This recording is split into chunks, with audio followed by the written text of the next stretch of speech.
A powerful man looked at a 1-2-year-old girl cleaning his trash and made the mistake that would cost him everything. "Remove this black trash from my office." Omar al-Rashid towered over 1-2-year-old Amara Williams as she quietly emptied his wastebasket. Her small hands gripped the plastic liner, trying to stay invisible. He kicked the trash bin, sending papers flying across the marble floor. "Filthy little pest," he muttered in Arabic to his assistant. "The cleaner's worthless daughter." His assistant laughed. "She's as stupid as her monkey mother." Omar grabbed Amara's wrist, his expensive rings digging into her skin. "You understand nothing, do you, little animal?" Amara looked up briefly, her dark eyes meeting his. She said nothing, just continued picking up the scattered papers. He shoved her aside. "These American fools. We'll steal their 500 million while this garbage cleans up after us." Omar straightened his $10,000 suit, stepping on the papers Amara just collected. But here's what he didn't know. This worthless child understood every single word he was saying, every insult, every detail of his criminal plan. And in exactly 72 hours, she would use that knowledge to bring his entire empire crashing down. The fluorescent light flickered overhead as Amara helped her mother, Keisha, organize cleaning supplies. The smell of disinfectant mingled with the sound of mops clinking against metal buckets. "Mama," Amara whispered, glancing toward the door. "That man today, Mr. Omar, he said bad things." Kesha didn't look up from counting inventory sheets. "Baby, you know better than to listen to grown folks' business. Just keep your head down." "And he said he's going to steal Mr. Harrison's money." Amara's voice trembled. $500 million. Kesha froze, her pen hovering over the checklist. "What are you talking about, Amara? You don't even speak Arabic." "Yes, I do, Mama." Amara's words tumbled out in a rush. "He called me trash, called you a monkey, said Americans are stupid and he's going to trick them with fake contracts." The pen slipped from Kesha's fingers, clattering to the concrete floor. "Baby girl, that's impossible. You've never learned. I taught myself." Amara pulled out her worn phone, scrolling to language learning apps, YouTube videos, online refugee help calls. "Mrs. Fatima from 3B teaches me Somali, and I learned Arabic from her friends." Kesha stared at her daughter, as if seeing her for the first time. You really understood what that man was saying?" "Every word." Amara's eyes filled with tears. "He's going to hurt people, Mama. The housing project he's talking about. That's where Jamal's family was supposed to move, where the Gonzalez kids could finally have their own rooms." Kesha sank onto an overturned bucket, her hands shaking. Speaking up could cost her job, their health insurance, everything they'd worked for. But looking at her daughter's determined face, she saw something she'd never noticed before. An intelligence that burned like fire. A moral compass that pointed true north. "What exactly did he say, baby?" Amara took a deep breath. "He said Monday would be too late to stop them." "Mama, we have to tell someone. We have to tell Mr. Harrison." "Mr. Harrison?" Kesha's voice cracked. "Baby, he's not going to listen to us. We're just what, Mama? Just cleaning ladies? Just nobodies?" The question hung in the air like a challenge. The security guard's hand hovered over his radio as Kesha approached the executive floor, Amara trailing behind in her school backpack and sneakers. "Ma'am, Mr. Harrison didn't authorize any." "It's okay, Marcus." David Harrison's voice echoed from his office doorway. He looked curious, not annoyed. "Mrs. Williams, is everything all right? It's quite late." Kesha's hands twisted the cleaning cloth she was still holding. "Mr. Harrison, sir, I'm sorry to bother you, but my daughter. She says she heard something important. About your deal tomorrow." David's eyebrows raised as he studied Amara, who stood half-hidden behind her mother. "Your daughter. Come in, both of you." The office smelled like expensive leather and coffee. Amara perched on the edge of an oversized chair, her feet barely touching the ground. "Now then," David settled behind his desk. "What's this about?" "The man with the fancy watch," Amara began quietly. "Mr. Omar." He spoke in Arabic. He said things. "Arabic?" David leaned forward. "Honey, I don't think you understand. He said you're a fool, that Americans are stupid and easy to trick." Amara's voice grew stronger. "He's planning to steal your money through fake contract words." David exchanged glances with Kesha, then spoke gently. "Sweetheart, sometimes grown-ups use big words that sound scary, but—" Amara straightened up. He said, "We'll take everything from this stupid company." Amara recited in perfect Arabic, then translated. Then his assistant laughed and said, "They have no experience with Arabic language." David set down his cup with shaking hands. Where? How do you know Arabic? YouTube, mostly. And Mrs. Fatima upstairs teaches me. I help translate for refugee kids at the community center. Amara pulled out her phone. Want me to show you? She opened a news app and played an Al Jazeera clip. As the rapid Arabic flowed from the speaker, Amara translated simultaneously. The reporter is saying the Egyptian parliament voted on new trade agreements. The opposition leader claims the president is hiding corruption in infrastructure deals. David's jaw dropped. The translation was flawless, capturing not just words but context and political nuance. Amara, his voice was barely a whisper. What exactly did Mr. Omar say about our deal? He used special Arabic lawyer words mixed with regular talking to confuse any translator you might hire. He said the real contract gives him control after 6 months, not you, and there are hidden words that make you pay penalties if you try to stop him.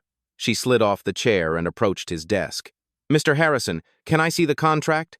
With trembling hands, David pulled out the Arabic sections. Amara scanned them quickly, her young finger tracing the text. Right here, she pointed to a seemingly innocent paragraph. This says, temporary partnership arrangement. But in the Arabic legal structure, temporary actually means until transfer of primary authority. And this word here, she tapped another line, in Emirati dialect, it means complete ownership, not shared management, like your translator probably said. David stared at the contract, then at this 2-year-old who had just exposed a multi-million-dollar fraud. There's more, Mr. Harrison. Amara's voice dropped to a whisper. He said something about other American companies they've done this to before, and he laughed about how easy it is because Americans never learn Arabic well enough to catch them. The office fell silent, except for the hum of air conditioning. David looked at Kesha, who appeared as stunned as he was. Mrs. Williams, David finally said, your daughter may have just saved our company from the biggest fraud in our history. Amara climbed back into the chair. Mr. Harrison, the signing is tomorrow, right? He said he moved it up because he wants to finish the Americans before they get suspicious. David reached for his phone with shaking hands. I need to call my legal team. Now. Wait. Amara held up a small hand. He also said something about having a backup American lawyer already paid to help them if anything goes wrong. Someone in your company. The room temperature seemed to drop 10 degrees. 7-year-old Amara pressed her face against their apartment window, watching the Somali family across the courtyard struggle with English paperwork. Mrs. Fatima held official documents, tears streaming down her face as she tried to communicate with a city housing official. Mama, why is she crying? Amara had asked. Kesha pulled her daughter close. Sometimes, baby girl, when people can't speak the same language, they can't get help, even when they really need it. That night, Amara downloaded her first language app. Present day, David's office. I started with Spanish, Amara explained quietly, her small hands folded in her lap. For the kids at school whose parents couldn't come to teacher meetings. Then Arabic, when the refugee families started moving into our building. David leaned forward, captivated. How many languages do you speak, Amara? 8 fluently, working on 3 more. She shrugged like it was nothing special. Mrs. Gonzalez taught me Portuguese. Mr. Kim helps with Korean. I teach myself the others online. Kesha's voice broke with pride and pain. She stays up until midnight sometimes, listening to foreign news, helping neighbors fill out forms. I thought she was just playing games on that phone. Why languages, honey? David asked gently. Amara looked up with eyes too wise for her age. Because when people can't understand each other, bad things happen. Kids get scared. Families get separated. People like Mr. Omar think they can trick everyone. She pulled a worn notebook from her backpack, pages filled with Arabic script, Spanish vocabulary, and Korean characters, all in her careful 2-year-old handwriting. Mama always says our minds are gifts from God, but she also says gifts are meant to be shared, not hidden. Amara traced an Arabic phrase in her notebook. This says, knowledge is light. I learned it from helping Mr. Ahmed with his citizenship test. David studied the notebook, amazed by the depth of study. Amara, this is college-level work. I know. Her voice was matter-of-fact. But college costs money we don't have, so I learn for free, and I help who I can. Kesha wiped her eyes. My baby teaches Sunday school in 3 languages, translates for parents at the clinic. I didn't know she was this smart. You always knew, Mama, Amara whispered. You just didn't know other people would listen. Monday morning. Conference room. I need you to be my secret weapon, David whispered to Amara as they stood outside the glass conference room. Can you handle that? Amara nodded, clutching her backpack. Inside, she could see Omar pacing while speaking rapidly into his phone in Arabic, of course. Remember, you're just here with your mom while she works. Act like a normal kid. Can you do that? Yes, sir. But her hands trembled as she pulled out coloring books and crayons from her bag. David opened the door. Gentlemen, my apologies. Our cleaning staff needs to finish up here. They'll be very quiet. Omar barely glanced at Kesha and Amara as they entered. To him, they were furniture. Amara spread her coloring supplies on the floor near the wall, close enough to hear everything but far enough to appear uninvolved. She started coloring a butterfly, pink and purple wings taking shape. As Omar continued his phone conversation, "Yes, everything is going according to plan," he said into his phone. Amara's crayon paused for just a moment, then continued moving across the paper. The Americans know nothing about Islamic trade laws. We'll use this loophole to control the project completely. A butterfly wing got colored a little too hard, the crayon pressing deep into the paper. Omar's assistant entered, closing the door behind him. Are you speaking English in a way that raises suspicions? No, they're all clueless, but there's a small problem. The lawyer we paid off in the company said someone wants to review the project details. Amara reached for her red crayon, accidentally knocking over her box. Crayons scattered across the marble floor. Sorry, she whispered, scrambling to collect them. Both Omar and his assistant ignored her completely. Who is it? The assistant asked. I don't know, but we'll make him agree or we'll destroy him. Omar's laugh was cold. Amara's small hands froze around a blue crayon. And what about the housing project? That's the beautiful part. We'll take the land and build resorts for the rich. The poor people in this area will find themselves homeless. The blue crayon snapped in Amara's grip. Omar checked his expensive watch. Everything will be finished. As the two men left, Amara slowly packed up her crayons. Her butterfly drawing lay forgotten. One wing beautiful, one wing torn, where her crayon pressed too hard when she heard about families losing their homes. David approached quietly. Well? Amara looked up, with tears in her eyes. Mr. Harrison, it's worse than we thought, and we don't have much time. Harrison and Associates' main conference room, 30 minutes later. David stood before his senior partners, Amara sitting small and quiet in an oversized chair beside him. The mahogany table stretched between them like a courtroom divide. Let me understand this correctly. Senior partner Margaret Foster adjusted her designer glasses. You want to delay a $500 million deal because of something a child claims to have overheard? Margaret, if you just listen to what she... David, partner Robert Carter interrupted, his voice dripping condescension. Are we really taking legal advice from the cleaning lady's daughter? This is absurd. She's 12 years old. Foster's voice rose. Children mishear things. They make up stories for attention. This is exactly what happens when you let the help bring their kids to work. Amara's small hands clenched in her lap, but she stayed silent.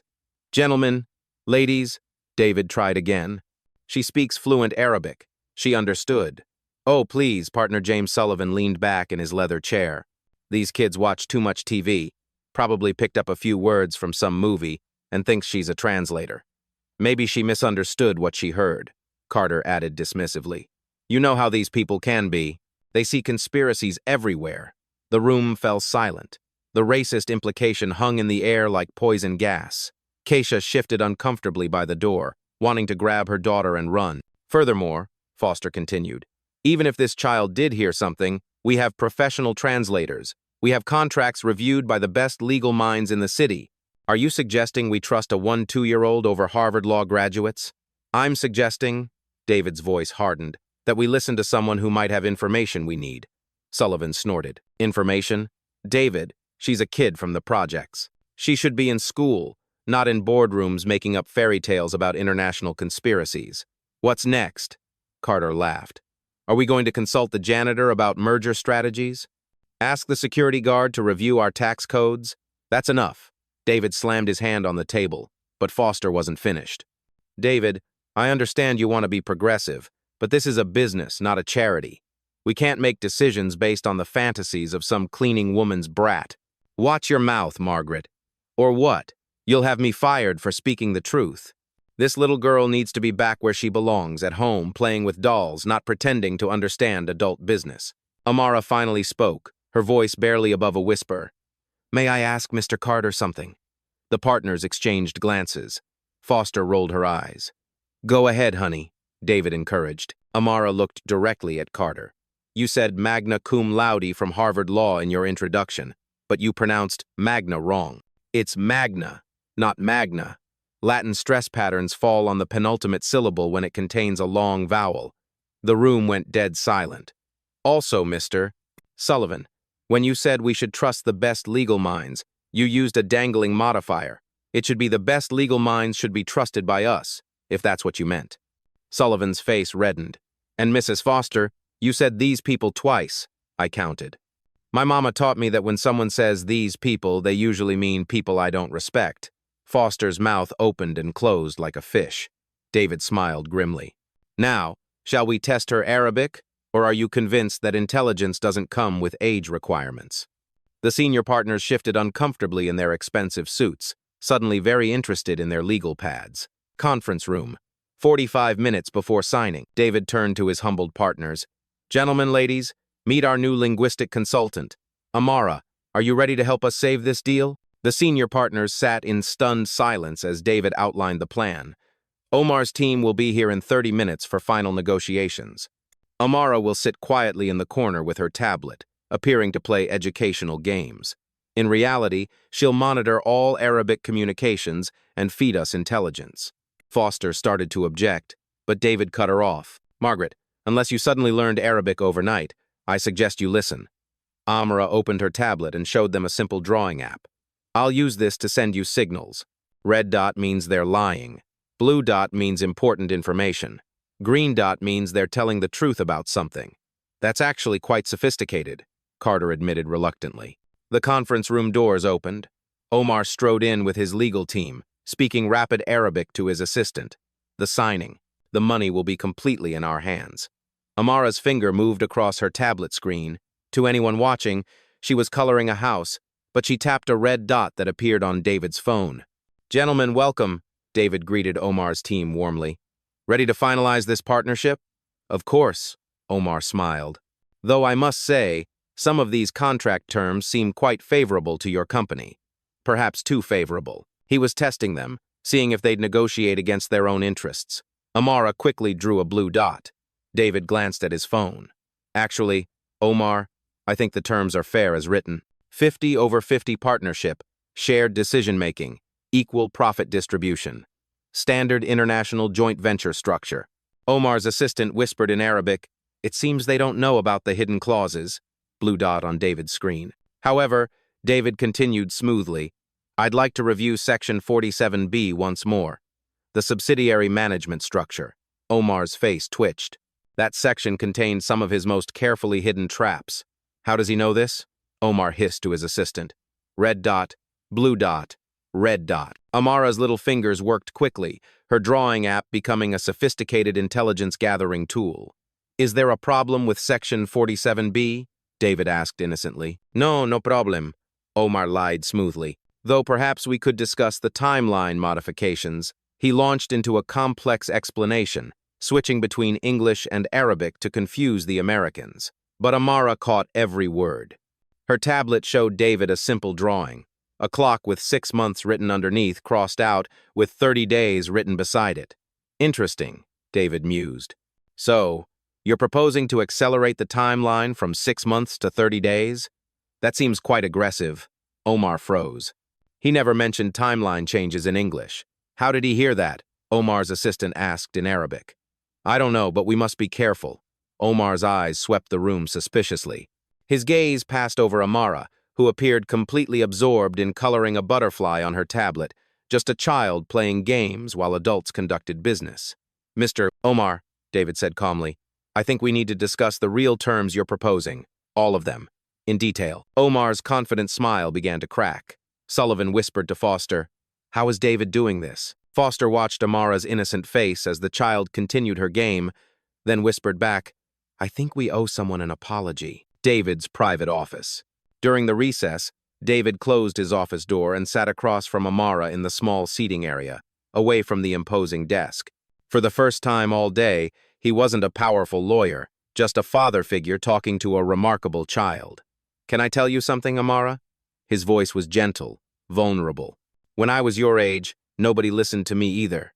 Amara looked up from her tablet, surprised. "I grew up in a trailer park in Ohio. My dad fixed cars. My mom cleaned houses, just like your mama." David's eyes grew distant. "I was the first person in my family to go to college. You know what my high school guidance counselor told me?" "What?" "That kids like me don't become lawyers, that I should aim for something more realistic." David shook his head. "I was angry for years. But then I realized something. Being underestimated can be a superpower." "How?" "Because when people expect nothing from you, you can surprise them, like you did today." David leaned forward. "But Amara, I need you to know something important. What happened in that conference room? That wasn't just about business." "What do you mean?" "My daughter Emma is your age. She's smart, not as smart as you, but smart. And sometimes she comes home from school crying because kids make fun of her for reading too much, for knowing too many answers." His voice cracked slightly. "If someone dismissed Emma the way my partners dismissed you today, I'd be heartbroken." Amara fidgeted with her tablet stylus. "People think I'm weird because I like languages more than TikTok. You know what's weird? A world where a 1-2-year-old has to save adults from their own ignorance." David smiled sadly. "Amara, what you did today understanding those Arabic conversations, catching that fraud that wasn't luck, that was years of hard work, dedication, and natural brilliance. I just wanted to help people, like the refugee kids at the community center who can't talk to their teachers. And that's exactly why you're special. You didn't learn 8 languages to show off. You learned them to serve others." David's voice grew firm with conviction. "That's the difference between intelligence and wisdom. You have both." Kesha appeared in the doorway. "They're calling us back." David stood and offered Amara his hand. "Ready to change history, partner?" Amara took his hand, her small fingers wrapping around his. "Mr. Harrison, when this is over, can I meet Emma? Maybe teach her some Arabic?"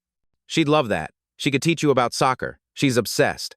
For a moment, they were just two people who understood what it means to be underestimated, walking together toward justice.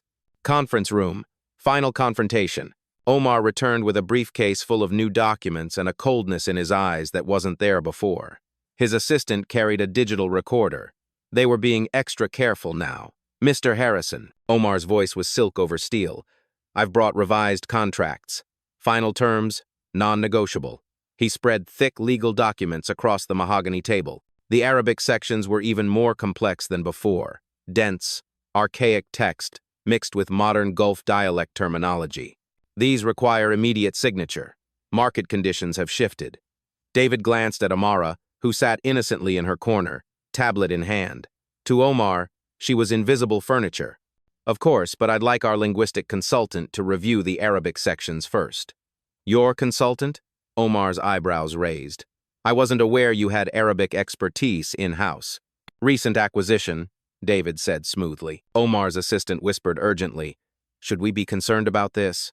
"No, their Arab lawyer isn't here today, and they can't understand the ancient language I used." Amara's finger traced a casual circle on her tablet. She was drawing flowers. Anyone watching would think, but David's phone showed a red dot.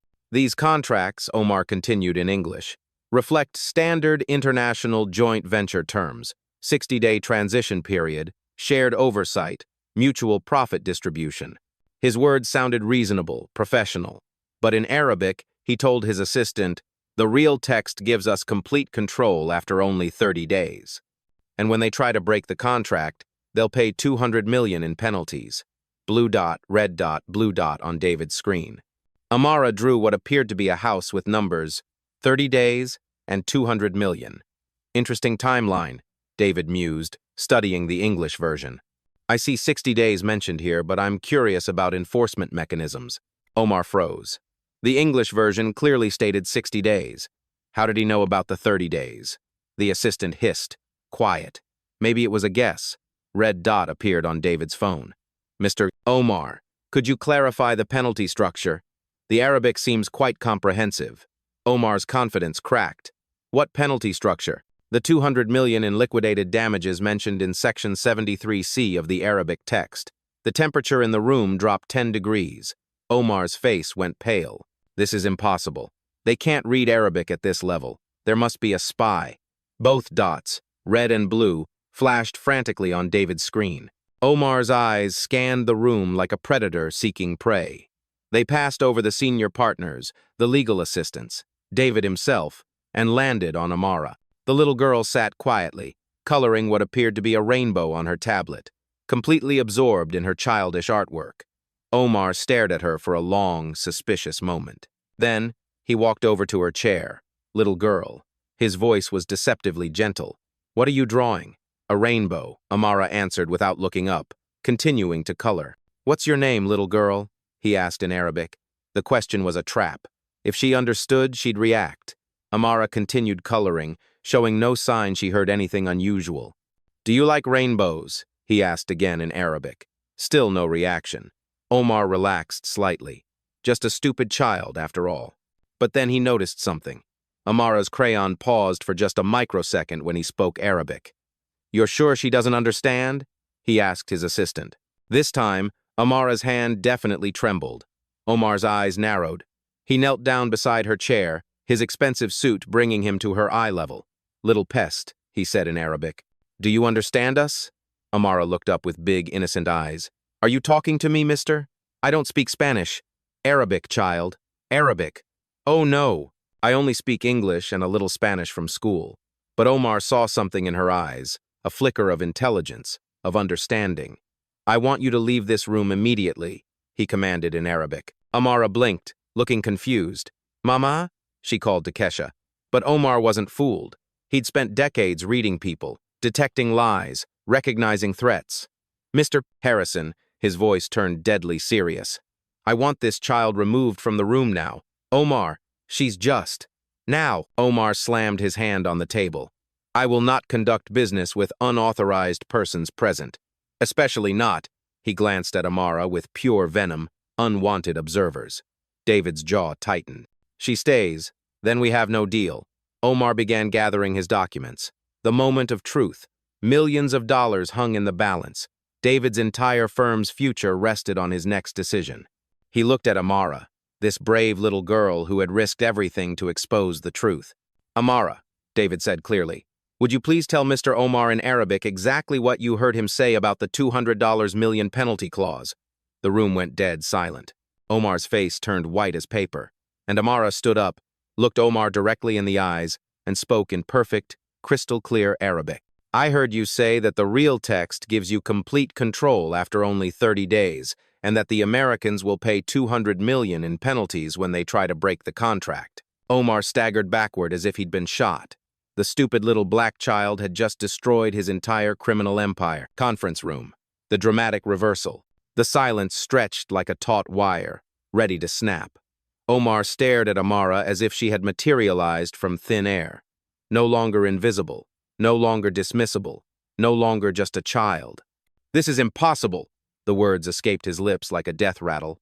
Amara stepped forward, her tablet clutched in her small hands, and addressed the room in clear, confident English. "Mr. Omar has been speaking Arabic this entire time because he believed none of you could understand him. He called me black trash, filthy pest, and worthless garbage. He called my mama a monkey," he said. "Americans are stupid and easy to fool." Her voice grew stronger with each word. "But worse than the insults, he's been planning to steal $500 million through fraudulent contract language. The Arabic text gives him complete ownership of the project after 30 days, not 60. If you try to stop him, you pay $200 million in penalties. And the housing development for low-income families? He plans to tear it down and build luxury resorts for rich people." Omar's assistant bolted for the door, but David's security team, quietly summoned during the recess, blocked his exit. Furthermore, Amara continued, pulling up her tablet. "I recorded everything." She tapped the screen. Omar's voice filled the room, speaking in Arabic, with English subtitles scrolling across her tablet. "We'll take everything from this stupid company. The Americans know nothing about Islamic trade laws. We'll make him agree or we'll destroy him. The poor people in this area will find themselves homeless." Foster's hand flew to her mouth. Sullivan went pale. Carter stared at Amara like he was seeing an angel. "You recorded me?" Omar's voice was barely a whisper. "I recorded everything, mister." Omar. Including you laughing about how you've done this to other American companies before. Including you mentioning the backup lawyer you bribed in this firm. David stepped forward. Omar al-Rashid, I'm canceling this deal, effective immediately. Furthermore, I'm reporting attempted fraud to the FBI, the Securities and Exchange Commission, and international authorities. Wait! Omar raised his hands desperately. Please, let me explain. Explain to a federal judge. David cut him off. But Amara wasn't finished. She walked directly to Omar, this small 2-year-old girl facing down a man who tried to steal $500 million. Mr. Omar, her voice was calm, mature beyond her years. Do you remember what you called me when I was cleaning your wastebasket? Omar's mouth opened and closed soundlessly. You called me dirty black trash and told someone to remove me from your sight. You kicked my supplies across the floor. You grabbed my wrist so hard it left marks. She held up her small arm, showing the faint bruises from his rings. But you know what's funny? While you were busy thinking I was worthless, I was busy saving $500 million and protecting hundreds of families from losing their homes. The words hit Omar like physical blows, and now, Amara's voice carried the quiet authority of absolute justice. Everyone will know that a 2-year-old girl you called garbage was smart enough to stop your entire criminal operation. Omar collapsed into a chair, his empire crumbling around him. David placed his hand on Amara's shoulder. Ladies and gentlemen, I present Dr. Amara Williams, the youngest chief linguistic consultant in legal history, and the person who just saved our company from the largest fraud attempt we've ever faced. The room erupted in applause, slow at first, then thunderous. Foster stood. Amara, I don't know how to apologize for what I said earlier. You showed more intelligence and courage in one morning than I've shown in my entire career. Sullivan nodded vigorously. The board needs to hear about this immediately. We need to create a formal recognition program. Already done, David interrupted. He pulled out an official document. Effective immediately, Amara Williams is appointed Chief Youth Linguistic Consultant with full educational support, her own office, and compensation appropriate to the value she's provided this firm. Kesha stepped forward, tears streaming down her face. Mr. Harrison, we can't. This is too much. Mrs. Williams, David turned to her with deep respect. Your daughter didn't just save our company. She exposed international fraud that could have hurt countless families. This isn't charity. It's payment for services that no amount of money could truly cover. Carter approached Amara hesitantly. Could I shake your hand? I've never met anyone quite like you. As Amara shook hands with the senior partner, the same man who called her a liar and a fantasist an hour ago, Omar made one last desperate attempt. Please, he begged David. I have a family, children of my own. If this goes public, I'll lose everything. Amara turned to him, and for a moment, her 2-year-old compassion showed through. Mr. Omar, I hope your children never have to hear adults call them worthless because of how they look or where they come from. I hope they never have to prove they're smart enough to exist in the same room as you. Her kindness was more devastating than any accusation, but you tried to steal money that would have built homes for kids like me. You tried to hurt my community, my friends, my neighbors. So no, I can't help you now. David's phone buzzed with notifications. News outlets were already picking up the story. 2-year-old genius exposes $500 million fraud. Cleaning lady's daughter saves major law firm. Child prodigy outsmarts international criminal. Amara, David knelt down to her level. There are going to be reporters, interviews, maybe even book deals. But I want you to know, you never have to be anyone's symbol or spokeswoman. You're a child first, a genius second.